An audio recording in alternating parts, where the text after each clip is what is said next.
FBI, freeze! Get down on the ground! A family vanishes without a trace. Local authorities find no leads to the identity of their abductors. When stolen weapons began to surface, investigators realized the perpetrators were part of a nationwide rampage of violence. They were dangerous men who would stop at nothing to escape justice.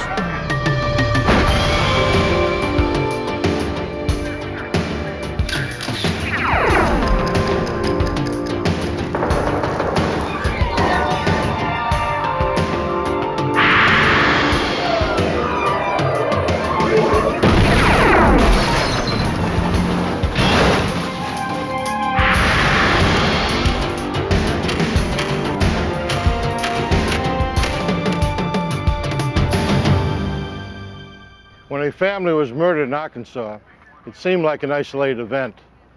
But soon the crime was revealed to be part of an ever-widening circle of violence that defined a new age of domestic terrorism.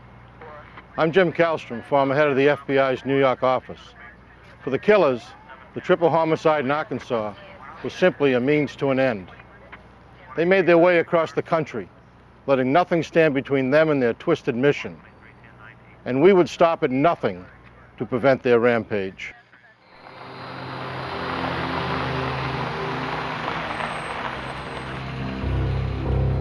January 1996. Tilly, Arkansas, a small rural neighborhood, was home to William Mueller.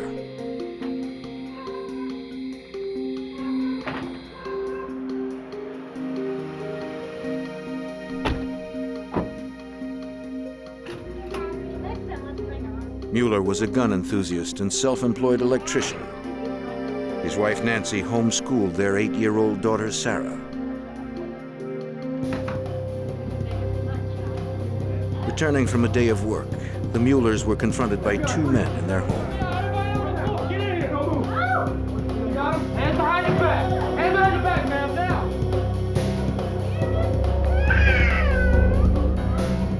Now! They were dressed as FBI agents, but they were imposters. They were after the large supply of weapons and cash that Mueller had in his home. When the 52-year-old Mueller refused to cooperate, the intruders separated the family and tortured them.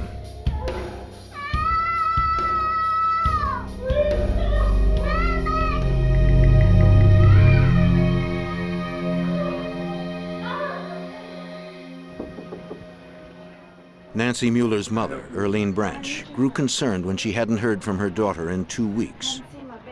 She turned to the sheriff for help. I usually hear from her at least. She explained that the family often traveled to gun shows, yet her daughter always called when they returned. This is unusual. Although the Muellers lived in a neighboring county, the sheriff knew the family and agreed to look into the matter. He checked with local authorities and talked to Mueller's neighbors. Though Sheriff Jay Winters found no trace of the family, people who knew them weren't concerned. For the most part, there wasn't a lot of fear. Most people thought, you know, maybe they had just gone off somewhere and wanted to be on their own for a while. On February 11th, a month after their disappearance, a farmer found the Muellers' Jeep concealed and abandoned off the highway, miles from their home. Detective Aaron Duval from the Pope County Sheriff's Office was sent to investigate. It was approximately 20 miles north of Russellville, off the State Highway 7, hid behind a brush pile. I was called out that day, went up there, took pictures of the vehicle and the trailer.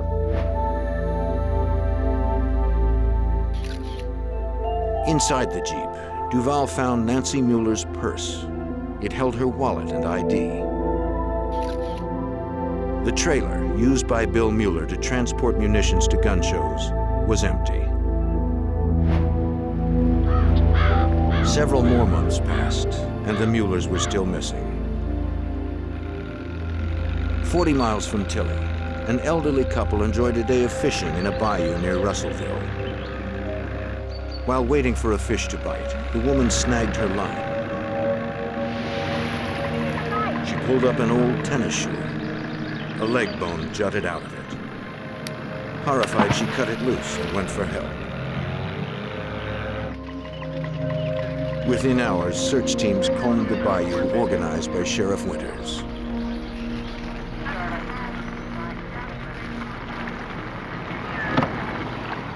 They used large metal hooks to drag the body. Divers swam the depths. By day's end, parts of a single body were recovered, a murder victim. The torso had a rock attached to it. There was a lot of tape on it. The head had a bag of some type on it, duct tape around the head. Very disturbing to us because it was obvious, you know, that this was a different type of thing than we typically deal with. It was an obvious execution. It was just some cold-hearted people.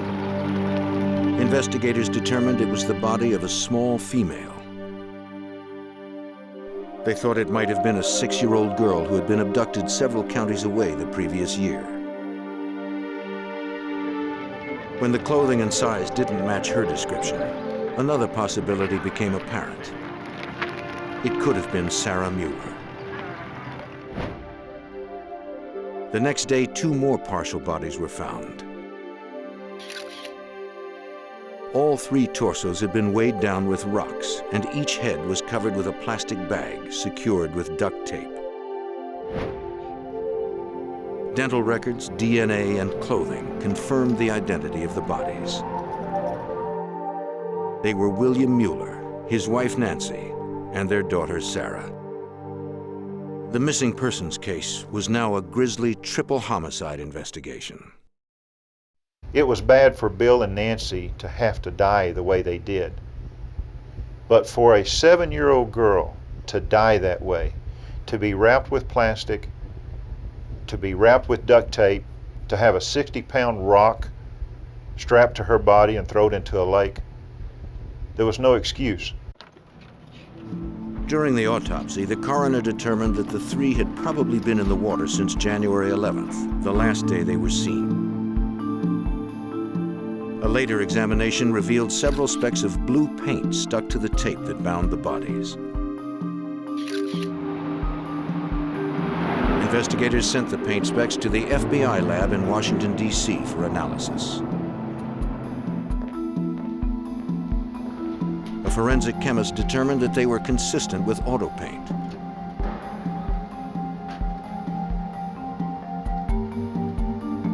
The challenge was to match them to a specific make and model. Using infrared light, the examiner established the chemical composition of the paint. This chemical signature was fed into a computer database containing similar information from every auto make, model, and color dating back to 1934. The results gave the Arkansas investigators their first lead.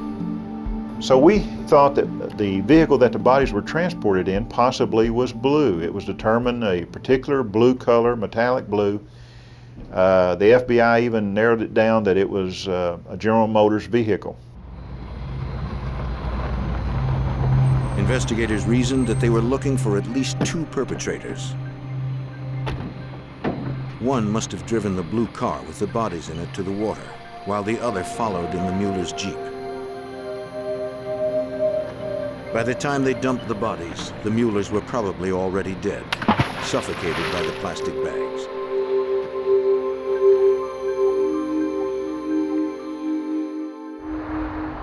The Bureau of Alcohol, Tobacco, and Firearms from Little Rock, Arkansas was called in. ATF agent Glenn Jordan headed the case. Our jurisdiction lay in the fact that Mueller was a former federal firearms licensee, that his firearms were missing, and the fact that Mr. Mueller and his family had been murdered. The ATF had a complete record of Mueller's gun inventory before he forfeited his federal license. With no reports of gun sales since then, Agents figured the missing weapons had been stolen. Our goal was to enter the serial numbers of those firearms into the National Crime Information computer in case those firearms turned up later. That would give us a lead to follow in the investigation.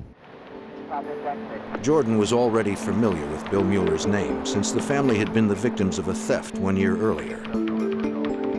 At the time of that robbery, Mueller reported $40,000 worth of merchandise stolen, including 5 firearms and ammunition. Since the Muellers had been victims of a robbery and homicide within the same year, agents believed that the family had been targeted by a group who used and sold stolen weapons, perhaps members of an anti-government militia. Come on in, fellas. Investigators returned to inspect the Muellers' belongings. After the family had disappeared, relatives had taken most of their valuable items. The landlord stored the remaining possessions in his garage. They found a Colt .45 gun case labeled with a serial number, but the gun was missing.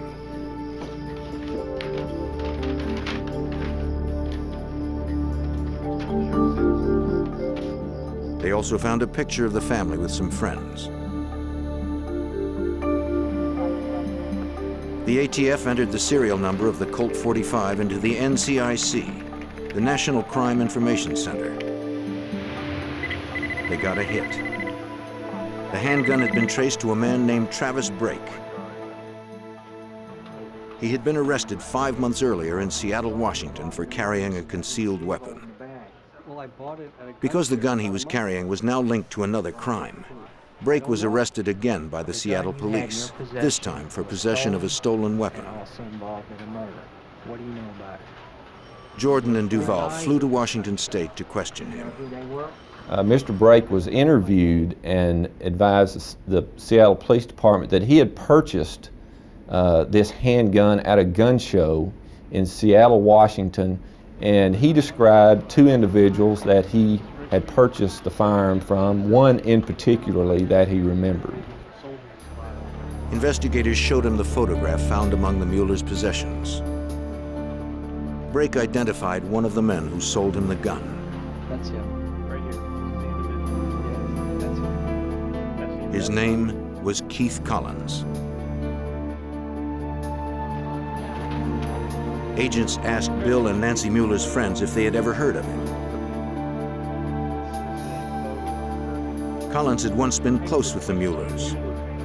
They had attended gun shows together. Investigators discovered that Keith Collins' real name was Kirby Kehoe. The ATF learned that Kirby Kehoe had an extensive record for firearms violations. Kehoe was also actively involved in the white supremacist movement. Members of this growing faction are strongly anti-government, heavily armed, and considered dangerous. Kirby Kehoe became a prime suspect in the Mueller triple homicide. Investigators needed more evidence before they moved in for an arrest. Almost a year after the triple murder and robbery of Bill, Nancy, and Sarah Mueller, investigators were still hunting for the killers, believed to be militant white supremacists. In Sioux Falls, South Dakota, 11 months after the crime, a trooper noticed a blue Chevy Suburban parked in a handicapped space.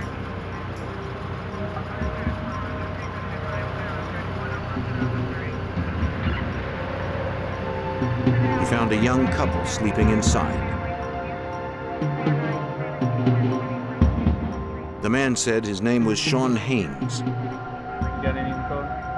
He and his pregnant girlfriend had pulled over to rest for a while. From the bumper stickers on his truck, the trooper believed he was a white supremacist. He asked Haynes if he was carrying any weapons. Haynes showed him 2 guns in the back of his vehicle.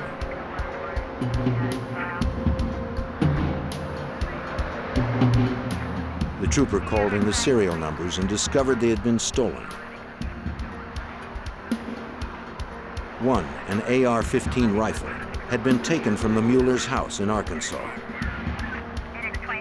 Haynes was arrested. Alerted that one of Mueller's guns had turned up in South Dakota, investigators from Arkansas went there to interview Haynes.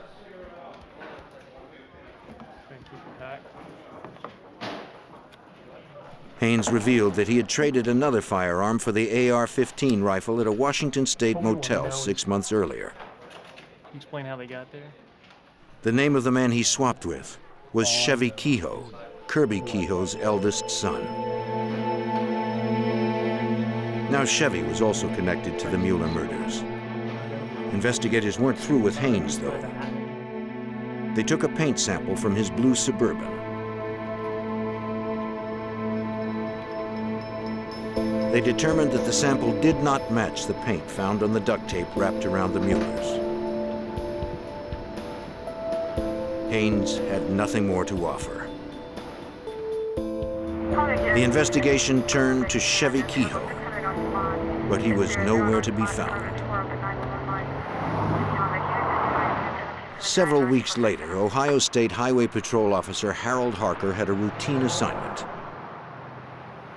to catch speeders in the small town of Wilmington, not far from Cincinnati. While observing traffic, he noticed a blue Chevy Suburban going slower than the speed limit. Harker, a 25-year veteran who was now retired, recalled how he thought the people inside were acting strangely as they drove by. As it approached, I saw it did not have a front license plate, and as it passed me, the driver didn't acknowledge my presence in any way, didn't look at the patrol car, just kept both hands on the wheel, fixed straight ahead. However, the passenger not only looked at me as he went by, he actually turned in the seat and looked out the rear window to watch me. Harker knew that Washington State required vehicles to have license plates on both front and back. He called in the plate number and followed the Suburban while waiting for his dispatcher to come back with some information. And they returned and told me that the plate apparently did match the vehicle, however it was expired. So at that point I made the determination that once we got into Wilmington where the berms were wider, I would initiate a traffic stop there. Harker's car was equipped with a video camera mounted on the dashboard. A microphone was fastened to Harker's shirt.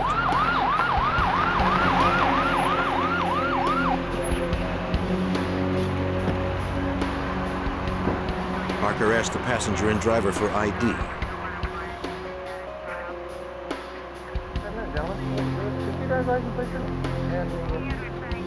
While talking to the men, Harker became more troubled.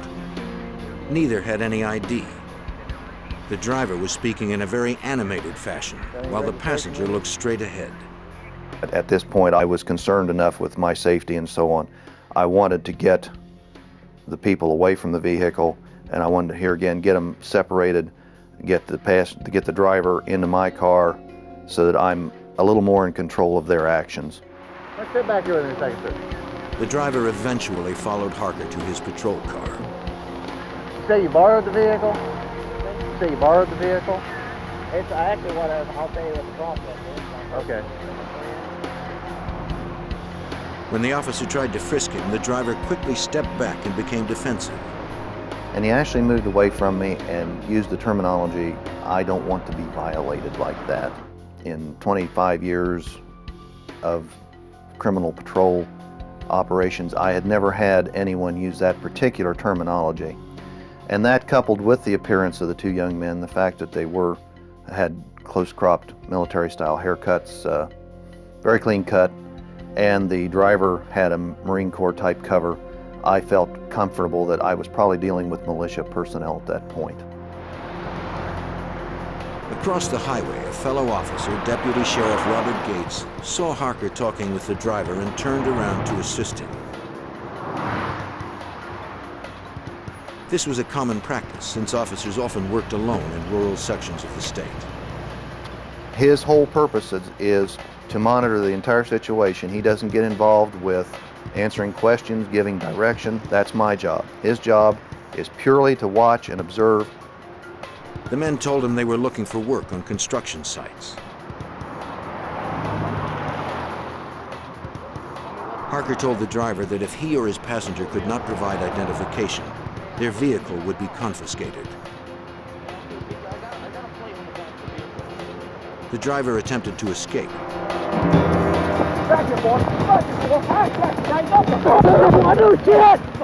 As both officers tried to apprehend him, the passenger jumped from the vehicle and started firing.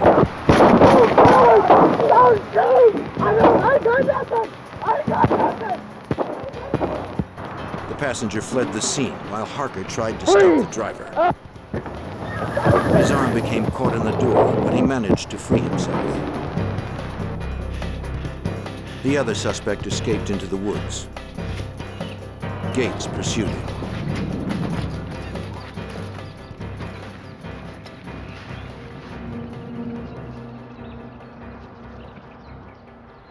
He feared an ambush among the dense trees, so he turned around.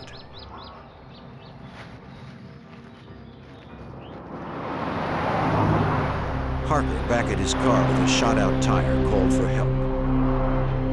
Within moments, the rest of the Wilmington, Ohio Police Department was notified about the shootout. Officer Robert Martin heard the bulletin and then observed a Suburban in an electrical supply company parking lot.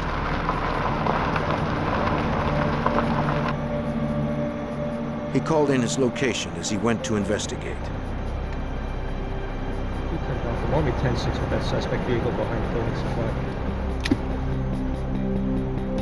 The Suburban's driver opened fire.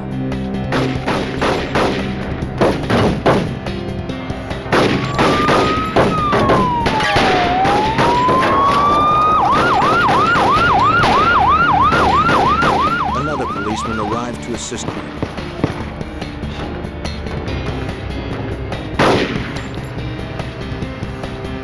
The suspect had disappeared into the industrial area. He'd shot 32 rounds. One wounded a bystander. Back at the first shootout site, investigators were trying to piece together what happened and to learn the shooters' identities. Using metal detectors, they searched for shell casings. The entire area was meticulously photographed and all evidence collected. The small town of Wilmington had never seen anything like this. Police mobilized a manhunt for the two armed suspects. The search continued into the night. Reinforcements were brought in from neighboring counties. Police knew the suspects would resort to violence in order to escape. They had to find them before anyone was killed. The suspects in the shootout were still at large. The ATF and Ohio State Police examined the second gunfight location in the Chevy Suburban. The entire crime scene was processed for fingerprints in hopes of determining the shooter's identity.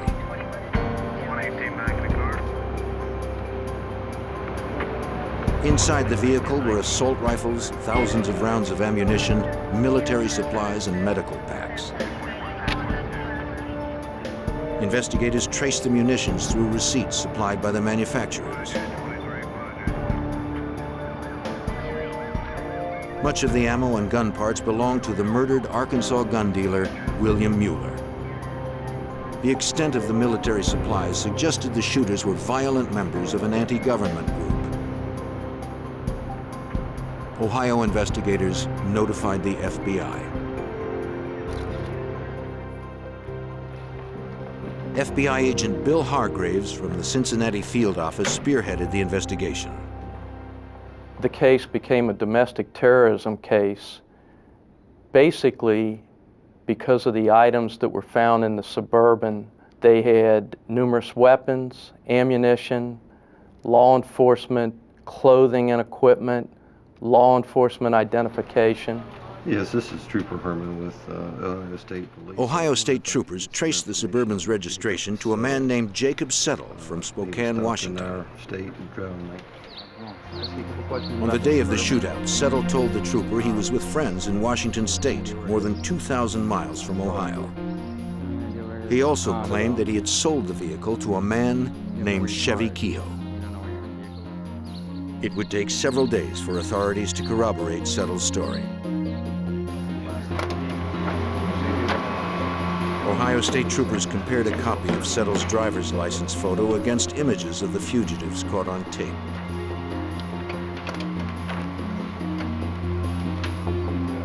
The picture didn't match. The videotape was their best clue. Ohio State Police released the tape nationwide to try to find the shooters' identities.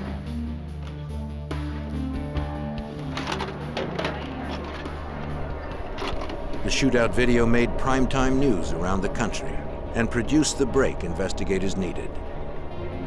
A Washington State TV reporter recognized the driver as a white supremacist she had interviewed several years earlier for the TV show Hard Copy.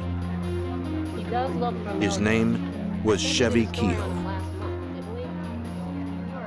Several cops and residents confirmed the identification. Back in Arkansas, Pope County investigators working on the Mueller triple homicide also watched the video. For the first time, they saw Chevie Kehoe. They assisted Ohio State and federal investigators in the manhunt, since Chevie was also a suspect in the Arkansas murders. Duval and Jordan traveled to Ohio to meet with FBI agent Hargraves to share information. They told Hargraves that the killers used a blue General Motors vehicle to transport the victims. Hargrave thought the connection was strong, since the truck abandoned after the shootout was a blue Chevy Suburban, and more of Mueller's property was found inside. The team agreed that if paint scrapings from the Suburban matched the blue paint specks found on the victims, they would have forensic evidence tying Chevie Kehoe to the Arkansas crimes. At the FBI lab in Washington, D.C., examiners determined that the paint specks did not match the sample found in Arkansas.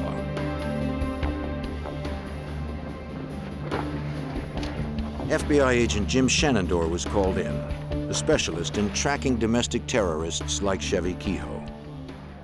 We found out that they had engaged in militia-type activities, that they had anti-government views. They were very anti-law enforcement at the time. So it really heightened the security in terms of what these suspects were going to do next. Seeking more information on Chevie Kehoe, a Washington State trooper interviewed his father, Kirby, at his home in Colesville. The trooper asked him if he recognized the men in the video.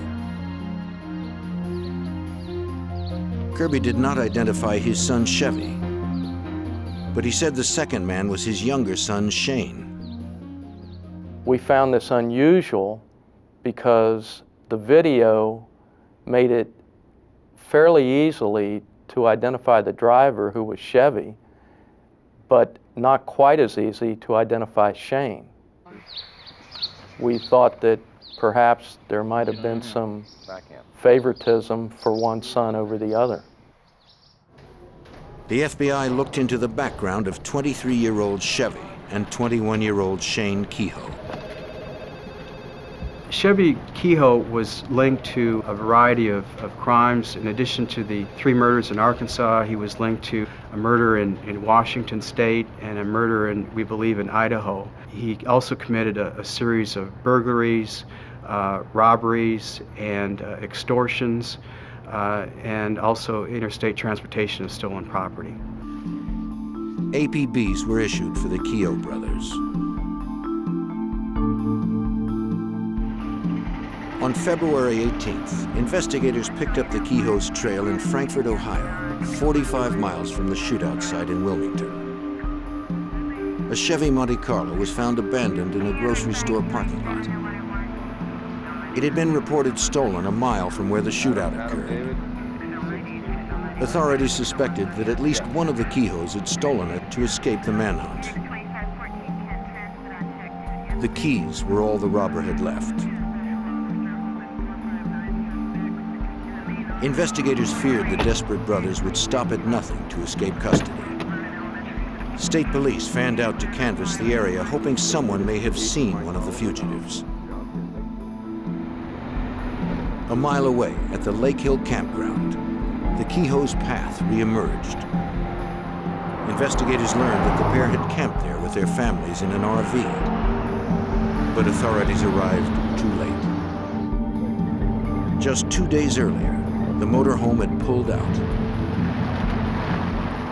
No one knew if the brothers were on board. The FBI released a nationwide APB for the vehicle. As the weeks passed, people reported sightings of the RV.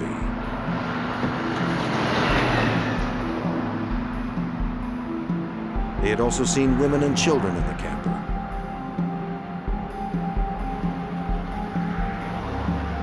Each time authorities responded, the camper was gone.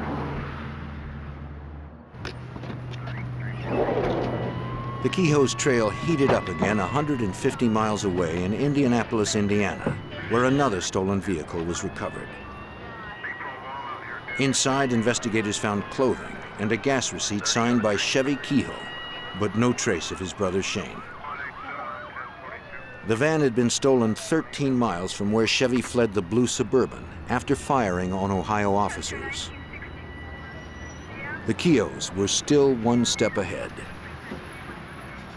The trail of plundered cars signaled that the Kehoe's crime spree would not cease until authorities stopped them. There it is.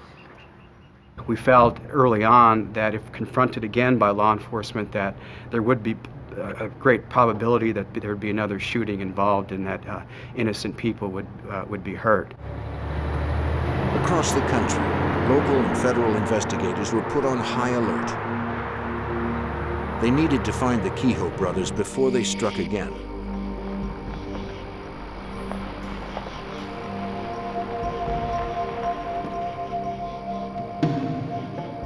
In Arizona, a state trooper came upon an RV that fit the description of the Kehoe's camper. It had no license plates, and its shades were drawn.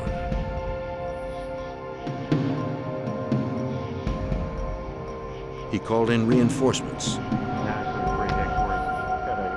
He knew the brothers were armed and dangerous and would shoot to kill.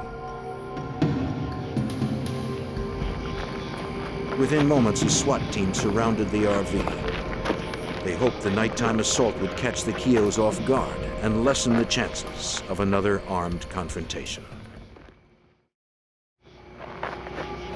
An Arizona SWAT team was on the move to catch the Kehoe brothers, armed fugitives wanted in 2 states for murder and attempted murder. Freeze! They thought they had them cornered. It was the wrong RV.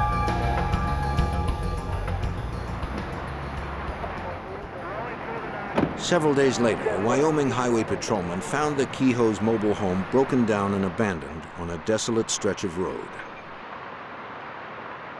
The FBI was informed and asked that the RV be towed into town for inspection.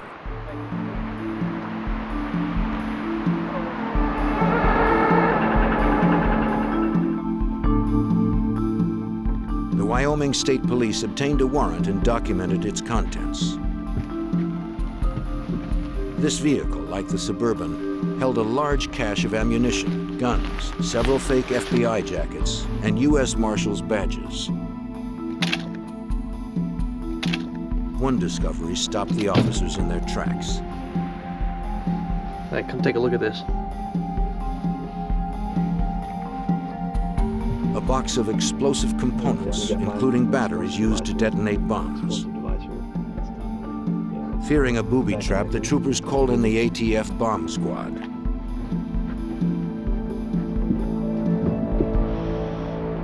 Nearby business and government offices were evacuated. Inch by inch, the bomb squad probed the RV. The thorough investigation revealed no live devices. But the danger wasn't over. According to ATF agent Jordan, the Kehoe brothers had a well-equipped bomb factory, which increased their potential for violence. The bomb-making components that we found consisted of some metal cylinders, several types of chemicals, mixing bowls, hot plate coffee filters, instructions for making homemade blasting caps, quite an assortment of bomb-making components. Receipts on board revealed the family's path since leaving Ohio. They traveled through West Virginia, North Carolina, Alabama, Texas, and Montana before ditching the mobile home in Wyoming. The vehicle offered few clues to the Kehoe's current location.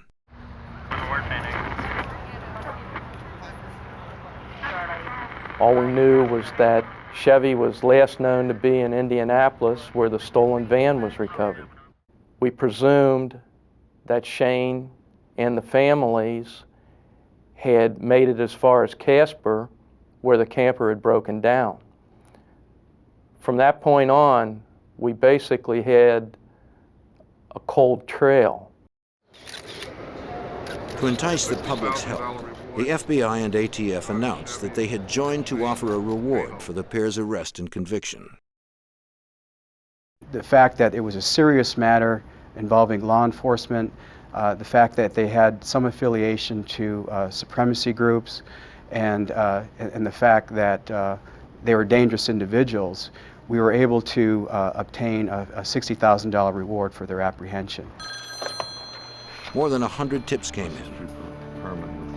The local leads were handled by the Ohio State Police, while the FBI and ATF pursued those from out of state.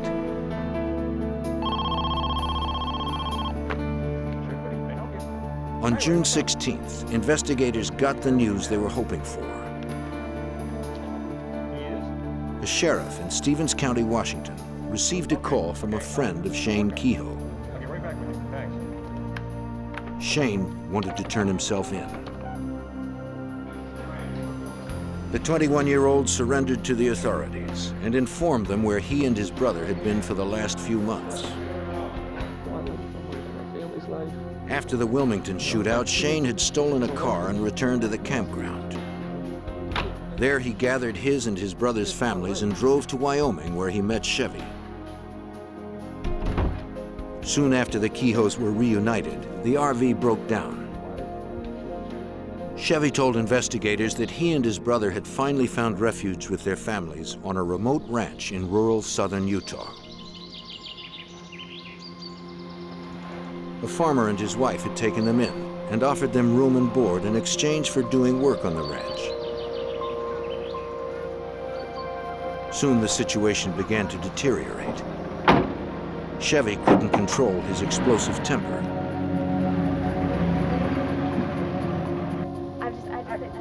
Both Cheyne and his wife, Tana, grew concerned.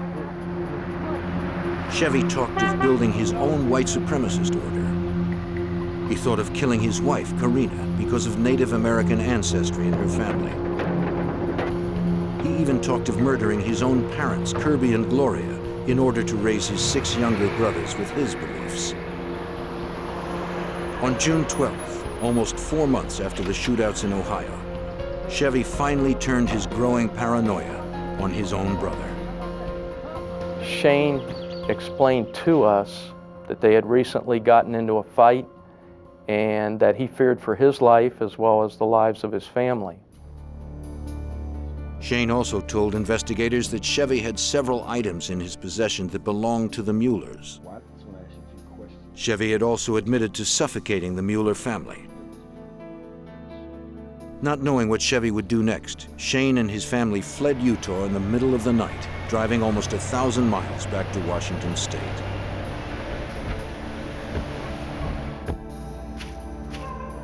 Authorities inspected the truck Cheyne drove, looking for additional evidence.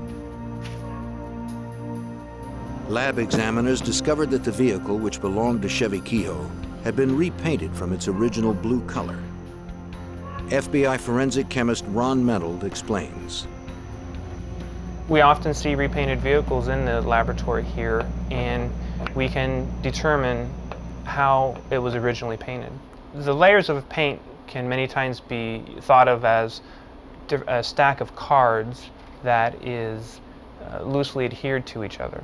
Okay, and any one card can be withdrawn from the layer and sampled individually. So the ace of diamonds, which is a primer layer, would be different in chemistry and color from the king of spades, which would be on top. The test results were conclusive.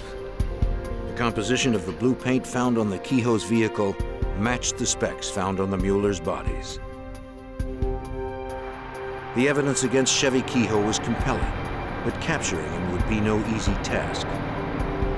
Investigators would have to travel to Chevie's remote hideout in Utah, where an arrest team could be seen approaching from miles away. Wanted for triple homicide in Arkansas and attempted murder in Ohio, the white supremacist Chevie Kehoe was heavily armed and hiding with his family on an isolated ranch.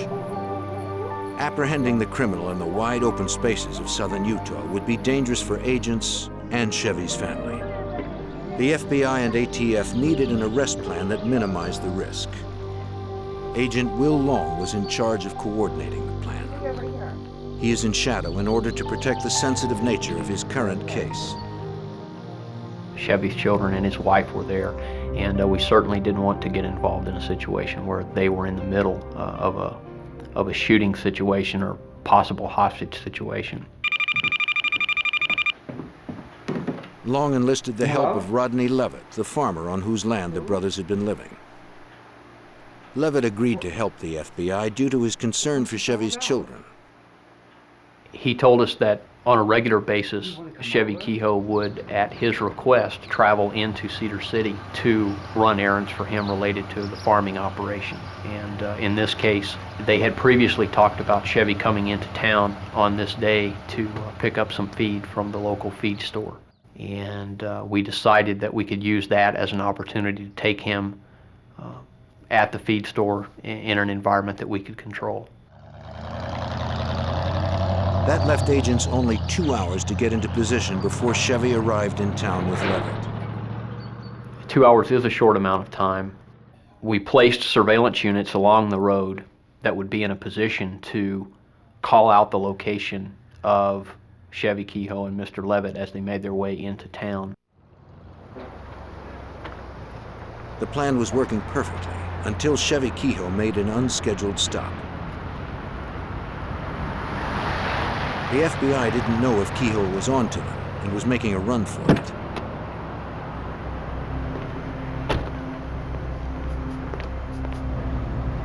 The agent on location radioed in for assistance. He waited for instructions to apprehend Kehoe or get Levitt to safety. For a few breathless moments, no one knew what would happen next. Chevie returned to the truck with a soda.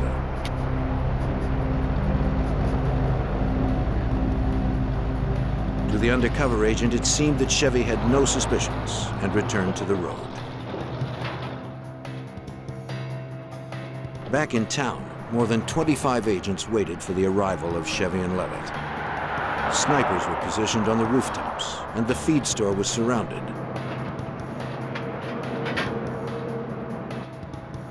Agents were also located in the nearby neighborhood. Their objective was to prevent Chevie from escaping and taking hostages. While Agent Long loaded hay in front of the feed store, his plan nearly went awry. As we were listening to the radio, we heard one of the surveillance units call out that Chevie had crossed a landmark that was approximately 1 minute away from the feed store. At that very moment, a farmer unwittingly pulled into the parking spot the FBI was holding for Chevie. Agent Long had a split second to act. Sir, I ran across the parking lot with my badge and credentials in my hand. I told this man that a dangerous fugitive was about to pull into the parking lot and that we were going to arrest him right here, and that he needed to immediately get in his vehicle and get out of the parking lot. The farmer complied, and Long returned to his position. Seconds later, Chevie Kehoe pulled into the parking lot.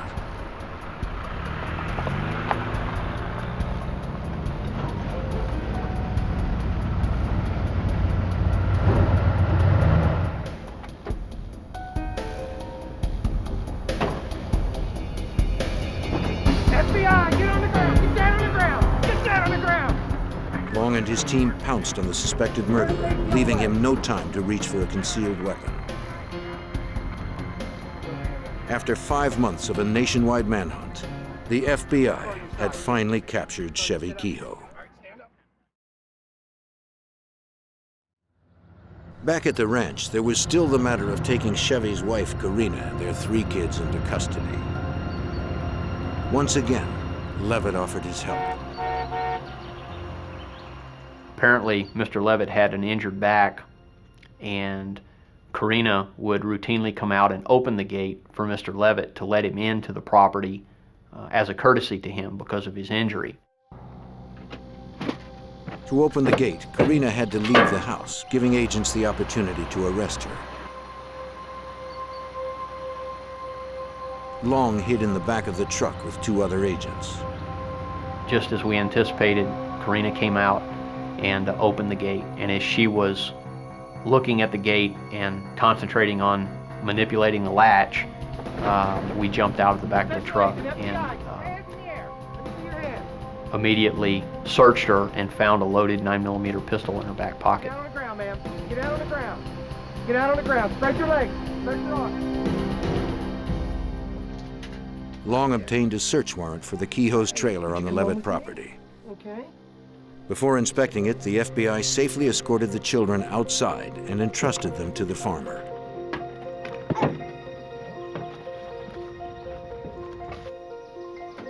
Back inside, Long discovered a well-stocked armory. Chevie Kehoe, anticipating a siege, had stationed loaded guns at every window. With both brothers finally in custody, the pair was transported back east to face 16 state and local charges. Chevie would first be tried in Arkansas on federal charges. With the Kehoes locked up, U.S. Attorney Paula Casey had several months to prepare a solid case. The federal agents in Aaron Duvall, Jay Winters, came here and they laid out the evidence they had of all the various crimes that had been committed. And after we examined everything that was there was sort of this growing realization as we reviewed these things that it was a racketeering case. Placing Chevie's illegal activities under a racketeering umbrella, Casey needed to demonstrate that crimes were committed in order to expand his white supremacist movement. The racketeering statute lets us give a jury the complete picture of what happened. It lets us put that together so that all of the evidence can be placed before the jury for their decision. Chevie Kehoe was ultimately charged with 57 federal crimes, including the brutal murder of Bill and Nancy and their 8-year-old daughter, Sarah. Chevie Kehoe was tried, and following a 3-month jury trial, he was found guilty of racketeering, and as a result of his conviction, he received a sentence of life without the possibility of parole, because in the federal system there is no parole. As for brother Shane, despite his claims of self-defense, he was found guilty of the state charges brought against him. Among them, attempted murder for the shootout in Wilmington. He is currently serving 24.5 years. The reason I think every agency was so cooperative in working on this was just that it was a horrible crime. It was a crime that was obviously hard for anybody to figure out why it happened, exactly how it would happen. It was just one of those things that everybody wanted to help out, and they knew that we couldn't do it all ourselves, and if it had been their case, they wouldn't have been able to do it by themselves either. So it was just a matter of everybody getting together, because the bottom line was there were some bad people out there, and everybody just needed to get involved for a common cause, and that was to put the bad guy behind bars.